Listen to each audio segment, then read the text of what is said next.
In this video, I'm going to be painting some flowers. It's sort of an incomplete sketch. Sometimes I like that unfinished look.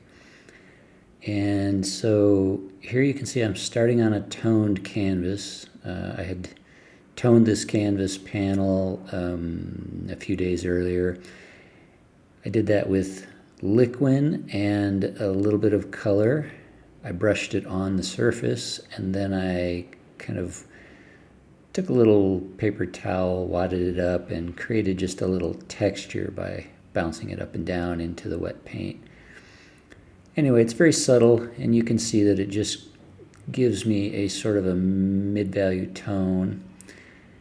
Then I sketched out the basic placement of the main flowers in charcoal, and now I'm beginning to paint that image. I pre-mixed some warm and cool variations of the same kind of purplish color of these flowers, and I'm using the cooler tones kind of on the upper left of each of these flowers as they kind of turn away from us, and keeping the warmer tones to the lower right portion of the flowers. Now I'm adding some darks, kind of my background color. The idea here is that we've sort of got a bunch of flowers. Maybe they're lying on a table or something as a bouquet. Whatever the case, we've got a dark background that gives us some nice contrast. And again, I've got several different colors. Some dark green here that I'm applying kind of represents some leaves in the background. You'll see in a little while some lighter green, but right now just creating a little contrast and a little bit of abstract brush stroke as I move outward from these flowers. There you can see me adding some redder tones.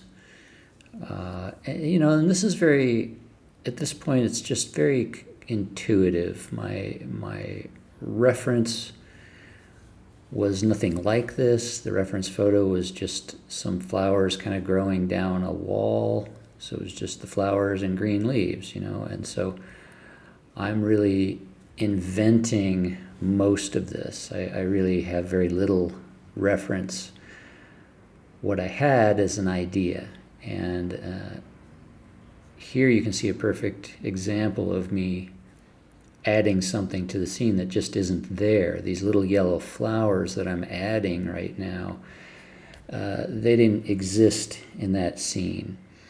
I don't know if they would even be something that would grow in the same environment, but I thought they would look good, so I just played with them. And again, they're completely invented from my imagination.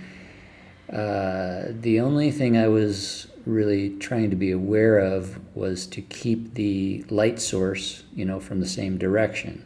So, in other words, the lower right side of those yellow flowers is brighter, and the upper left side is a little darker, a little cooler, to show, again, a little bit of form and a little bit of light direction on those flower petals.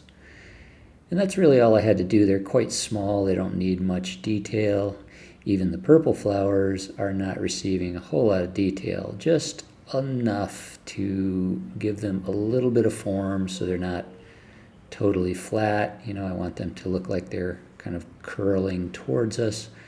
But really, I am making an effort to keep them as simple as I can.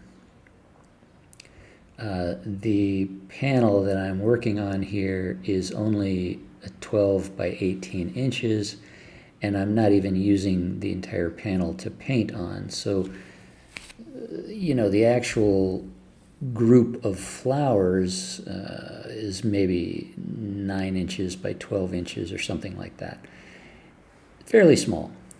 So again, when you're working small, just a few brush strokes can be quite meaningful in terms of just indicating detail without painting a lot of detail. And that was a big part of the concept of this painting anyway, to keep it kind of loose, kind of abstract,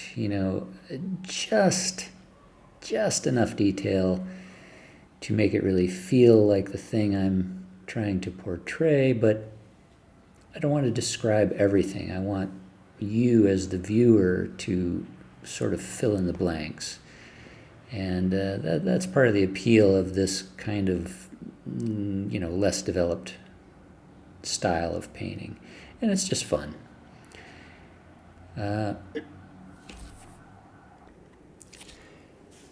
And of course, this is time-lapse, and in the interest of keeping this video reasonably short, under 6 minutes, obviously I don't paint quite this fast, but you can see at this point I'm just adding little bits of detail where I think it helps.